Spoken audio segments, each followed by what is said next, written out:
தான் Tommy street dog. என்னோடய மகனோட ஊருக்கு போயிருக்கும்போது அந்த தெருவில் இருந்தான். இந்த மாதிரி பசி எடுத்தால் வீட்டு முன்னால் வந்து உட்காந்துப்பான்.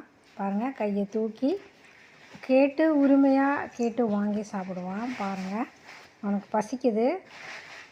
கதவை திறந்ததும் கேட்டுக்கிட்ட வந்து உட்காந்துட்டு கையை தூக்கி கேட்குறான். இப்போ மறுபடியும் அவன் கேட்பான். பாருங்கள், எவ்வளோ அறிவு. பாருங்கள், என்னடா பசிக்குதாடா, இங்கே பாரு டாமி, நான் உனக்கு பால் சாதம் போடுறேன், சாப்பிட்றியா? பால் சாதம் சாப்பிட்றீங்களா? ஓகே, சரி, ஓகேடா, பால் சாதம் போடுறேன், வாங்க இப்போ வந்து சாப்பிடுங்க, சாப்பிட்டுட்டு போங்க, வா. பாருங்கள், பால் சாதம் போட்டேன். சாப்பிட்டுட்டு கிளம்பிடுவான், அங்கே நிற்க மாட்டான். மறுபடியும் பசி எடுத்தால் தான், எங்கேயும் கிடைக்கலனா தான் வந்து திரும்ப இப்படி கேட்பான்.